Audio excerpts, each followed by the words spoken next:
কোন কোয়ালিটির মানুষ এই গাড়ল খামার দেবে আর কোন কোয়ালিটির মানুষ এই গাড়ল খামার দেবে না। চারণভূমি ছাড়া গাড়ল লালন পালন করে লাভবান হওয়া যাবে না।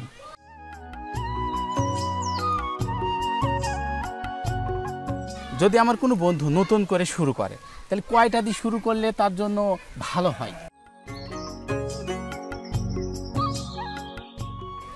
ঈশ্বরের আশীর্বাদে আপনার দোয়ায় এখন সফলতা পেয়ে গেছে, আর কোনো সমস্যা নাই।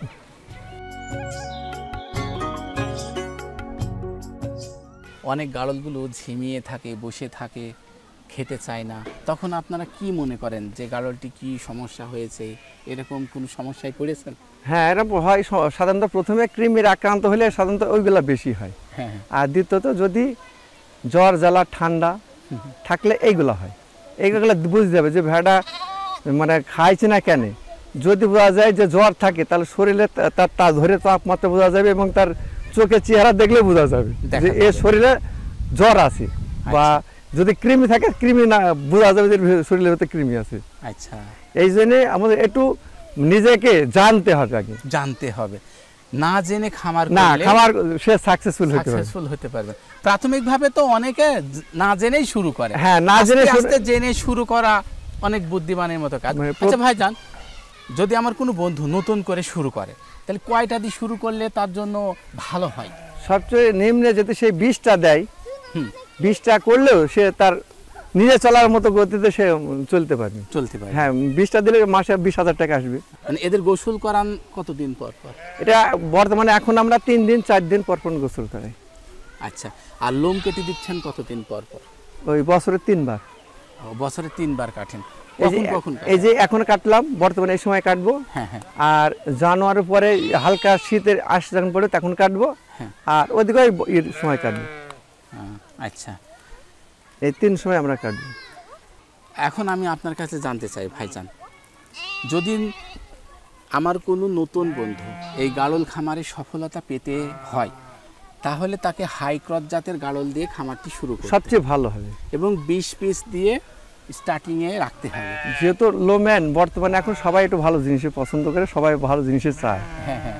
যেও মনে করেন যে 30টা নেবো, সেখানে 20টা নিলেও সে একটা মনে করে ভালো জিনিসটাই নেব। এই জন্য আমার মানে চিন্তা ভাবনা সবচেয়ে হাই ক্রস দিয়ে করলে সবচেয়ে ভালো। এবং এটা মানে এটা যেহেতু নিতে হবে, এটা মেটাটাকে নিতে হবে হাই নিতে হবে। হ্যাঁ। আচ্ছা, যেন আমার যেমন নানা মাতা আছে, আমার আরও 2টা ছেলে বিক্রি করি, এখন বর্তমানে ওটা আছে, আর 2টা বাচ্চা আছে। মানে ওরকম দিয়ে করলে বাচ্চাগুলো সবচেয়ে ভালো হয়। এ দেখেন এই যে এই ধাড়িটা আছে, এ দেখেন এই 2টা বাচ্চা, কিন্তু এই যে এই ধাড়িটা যাচ্ছে না, আর একটা ওর আমি একটা লোম কাটা বাচ্চা আছে, এরা 2টা, এক দাড়ি 2টা বাচ্চা। এরা অরিজিনাল গাড়ল, কিন্তু ওর প্রতি বছর 2টা করে হয়। যেবার একটা হয় সেবার খুব ভালো হয়। ওই যে ওই ধাড়িটা যেটা যাচ্ছে, হ্যাঁ, ওর সাথে আর একটা বাচ্চা আছে ওইভাবে। এই গাড়ল খামার নিয়ে ভবিষ্যতে কি পরিকল্পনা আছে? এটা আমি আরও চালিয়ে যাবো। এর সাথে আমি ওই যে গরুর খামারটা মানে চালু করতে যাচ্ছি, এইখান দিয়ে ইনভেস্ট করি। এর সাথে এই গাড়ল বিক্রি করা টাকা দিয়ে মানে গাভী গরুর প্রজেক্ট চালু করতে। হ্যাঁ, ওটা আমি মানে চালু করে দিয়েছি, অলরেডি চলছে। এই সেদিন একটা ঈদ থেকে নিয়ে এসছি, নাটোর থেকে আমি আরেকটা নিয়ে এসছি গত বছরের ঈদ থেকে, সেটাও অনেক বড়, 2.5 লাখ টাকা দাম হয়ে গেছে এখন। আচ্ছা, গাড়ল কি এই পর্যায়ে রাখতে চাচ্ছেন না এর থেকে বেশি করতে চাচ্ছেন? না, আমি আর বেশি করতে চাচ্ছি, আমি এই 100-এর ভিতরে রাখতে চাই। 100-এর অধিকার যাব না, না, যেহেতু এটা চরণভূমির দরকার। আগে আমার বেশি করলে তো আমার লাভ হবে না, কারণ এটাকে রক্ষা করা হলে সবচেয়ে মূল আগে। আচ্ছা, আমি যতটুকু পারবো তার বেশি আর নেবেন না। আরেকটি বিষয় আপনার কাছে জানতে চাই যে গাড়ল খামার পরিচালনা করতে হলে চারণভূমির কতটুকু গুরুত্ব আছে? এটা চারণভূমির গুরুত্ব অনেক বেশি বর্তমানে এখন, কারণ এটা চারণভূমি না থাকলে আপনি খাবার খেয়ে তো আর লাভ হবে না। একটা গরুর পেছনে সাধারণত কেউ দেখি যায় টিভিতে, আমরা দেখি 700 টাকা করে খরচ করে। কিন্তু এই গাড়লের পেছনে অত টাকা তো ইনভেস্ট আমরা করিনি। আমরা সকালে বেড়ায় মাঠে নিয়ে আসি, আবার মাঠে থেকে বাড়ি নিয়ে চলে যাই, এই আমাদের কাজ। যখন হয়তো খাবার সমস্যা হবে, বেশি না, 2টা মাস আমাদের সমস্যা হবে। 2টা মাস। আচ্ছা, তাহলে আপনি বলতে চাচ্ছেন চারণভূমি ছাড়া গাড়ল লালন পালন করে লাভবান হওয়া যাবে না, অবশ্যই চারণভূমি থাকতে হবে। তাহলে এখন আমি আপনার কাছে জানতে চাই যে যেসব বন্ধুরা বদ্ধ অবস্থায় গাড়ল লালন পালন করতে চায়, অর্থাৎ যে বন্ধুদের এলাকায় চারণভূমি নেই, তাদের যদি গাড়ল লালন পালন করার ইচ্ছা জাগে, তারা কিভাবে লালন পালন করবে? ওটা সীমিত করতে হবে, আচ্ছা, মানে সীমিত অল্প কিছু কিছু যেত, না হলে ওটা ব্যয়বহুল হয়ে যাবে। ব্যয়বহুল হলে তো হবে না। আর একটা হলো বদ্ধভূমিতে বাচ্চার ভালো হবে না, বাচ্চা ভালো হবে না। না, একটা বাচ্চা 15 দিন পরে সন্ধ্যা ঘাস খায়, তারপর মার দুধ খায়, সে সবলতা লাভ করে এবং স্বাস্থ্য ভালো হয়। আচ্ছা, আর যদি বদ্ধভূমিতে ছড়ান তাহলে তো ওই বাচ্চাটার সে ঘাসের মাথা পাবে না, না, এবং ওই ধাড়িতে ওই যে ঘাস খেয়ে সেই দুধটা আসবে না। আসবে না। সবচেয়ে ভালো সফলতা যারা মাঠে মধ্যে চড়ায় তাদের সবচেয়ে ভালো।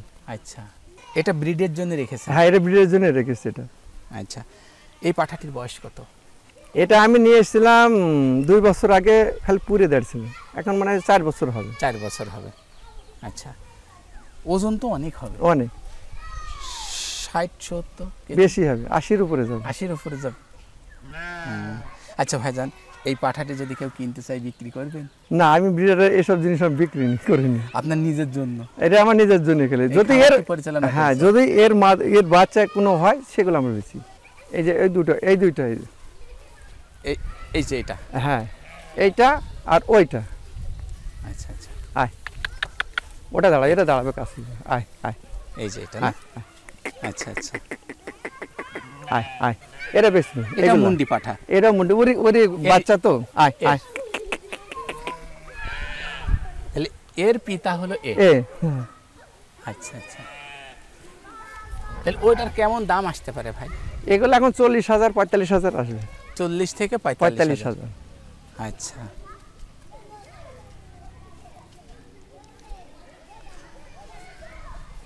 তাহলে গাড়ল খামার করে আপনি সফলতা পেয়েছেন? হ্যাঁ, সফলতা পেয়েছি।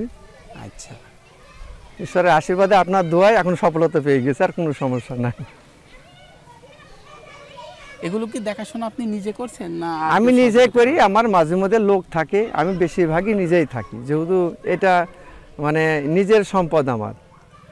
এটা নষ্ট হলে আমার যাবে, একটা লেবার তো যাবে না, ওই জন্য লেবার সাথেও আমি সবসময় থাকি। আচ্ছা ভাইজান, যদি আমার কোনো বন্ধু রাখাল দিয়ে এই গাড়ল লালন পালন করতে চাই, সে পারবে কি না?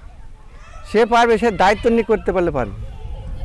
আচ্ছা, আমার বন্ধু মনে করেন ঢাকায় বসে থাকলো, গ্রামে রাখাল দিয়ে একটা খামার পরিচালনা করছে, সেক্ষেত্রে সে কতটুকু সফলতা পাবে? সেক্ষেত্রে যে নেবে, সে লোকটা যেতে মনে করে তার নিজের জিনিস, বা তাহলে সে সফলতা করতে পারবে। আর যদি মনে করে যে আমি লেবার, তাহলে সে পারবে না। আমার কিছু বন্ধু প্রবাসে থাকে, তারা প্রবাস থেকে টাকা দিচ্ছে গ্রামে তার পরিবারকে, যে একটা গাড়ল খামার তৈরি করেন। দেখা যাচ্ছে তার পিতা অথবা ভাই সাথে একটা রাখাল নিচ্ছে, দিয়ে গাড়ল খামারটি তৈরি করছে, সেক্ষেত্রে তারা কতটুকু সফল? সেক্ষেত্রে তারা সাকসেসফুল হবে। হ্যাঁ, যেহেতু সে তার একজন নিজের লোক থাকছে, সে কোথায় গেলে ভেড়া খাবে, কোন জায়গায় গেলে পেট পুরবে, সেই তার চিন্তা। আর যখন আপনি খালি একটা রাখাল বা লেবার নেবেন, সে তার চিন্তা না, তার দিন সকাল 8টার সময় আসলেও 4টার সময় বাড়ি, সে ভেড়া কী খালো না সে দেখার দরকার নেই। আর যার নিজের গাড়ল, সেটা চিন্তা করে আমরা গাড়লটা কীভাবে সারের মধ্যে চললে ভালো হবে, পেট পুরবে, এই যে তার চিন্তা থাকবে। আচ্ছা, তো ভাইজান, আপনার এই গাড়লগুলো নিয়ে কখন বাড়ির থেকে বাইর হন? আমরা 9টার দিকে আসি। আর বাড়ি ফিরে যান কখন? 4টার সময়। 4টার সময়। আর সারাদিন? সারাদিনে দেখা যায় এই যে চড়াই, একটু রেস্ট দিই, আমরা একটু রেস্ট নিই, ওই তো বাগানে ছায়া জায়গায় একটু বসি, ওরা একটু শুয়ে থাকে, আমরা একটু খাবার দাবার খাই, ওরা একটু রেস্ট নেওয়ার পর আবার আমরা মাঠে চড়াই। আচ্ছা, তাহলে সংক্ষেপে যদি আমরা বলতে চাই, গাড়ল খামারে সফলতা পেতে হলে নিজে দায়িত্ব পালন করতে আগে হবে, তার এলাকায় চারণভূমি থাকতে হবে, গাড়ল লালন পালন কিভাবে করতে হয় কম বেশি ধারণা থাকতে হবে, এদের খুব ভালো করে দেখাশোনা করতে হবে, তবেই সফলতা পাওয়া সম্ভব। এবং ভালো মানের কিছু গাড়ল কিনে খামারটি শুরু করতে হবে। ভাই, যদি অল্প খরচের ভিতরে একটা মোটামুটি ঘর করতে চাই আমার কোনো বন্ধু, তাহলে কেমন খরচ হতে পারে? 50 থেকে 60,000। 50 থেকে 60,000। তাতে কয়টি গাড়ল রাখা সম্ভব হবে? 50 থেকে 60-70টার মতো রাখা যাবে। আচ্ছা, যাক, অনেক ধন্যবাদ ভাইজান, আপনার সাথে কথা বলে ভালোই লাগলো। তো ঠিক আছে, আপনার জন্য অনেক দোয়া রইল। আপনি ভালো থাকবেন, সুন্দর থাকবেন। দেখা হবে পরের একটি পর্বে। আবার আসবেন, এই দোয়া করি। দর্শক বন্ধুরা, এই ছিল আজকের ছোট্ট একটি ভিডিও। এই ভিডিওতে আমরা জানলাম কিভাবে এই খামারি গাড়লগুলো লালন পালন করছে, তিনি কতটুকু সফলতা পেয়েছে, সব কিছু জানলাম এই ভিডিওতে। তো আপনারা ভালো থাকবেন, সুন্দর থাকবেন। আল্লাহ হাফেজ।